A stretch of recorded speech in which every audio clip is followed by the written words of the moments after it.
We're going to be investigating a lot of companies. What we've come to realize is that the CCP, or an entity that's clearly tied to the CCP or the Chinese military, is obtaining the data of Americans through many companies out there that they either own or there's a parent company that is sharing that data.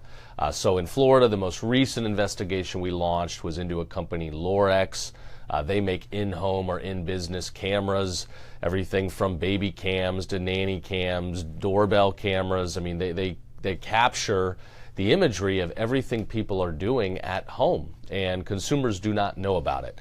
That then gets handed over, and Lord knows what happens then. So at the least, consumers should be put on notice by these companies that their data is being handed to one of our, if not our greatest adversary, which is a huge national security risk.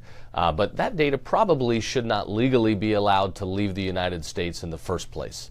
So we first, came into knowledge that healthcare tracking data, devices that that measure your vitals in hospitals, were handing over data to the CCP. Now we've heard about Lorex. There's several other companies we're looking at, and at the end of the day, we want to combat all of it because I think it's dangerous.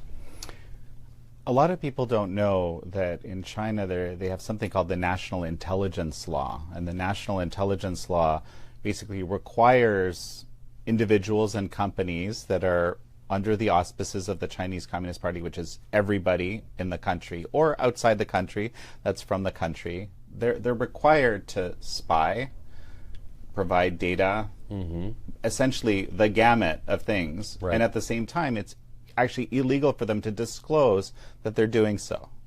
Right? So there's this bizarre legal dimension. I was thinking you would think they might hide, because they could do all this with kind of hiding it, but they actually made it the law over there. Right. Yeah, I think they have every intention in the world to gather as much information as possible. The leaders of our country, I think they're aware of some of it. I don't think they know the full extent, but at the end of the day, China is our greatest adversary, and if we are showing them the playbook for how we think, how we function, how we operate, then our next generation is not going to be prepared to combat our enemy.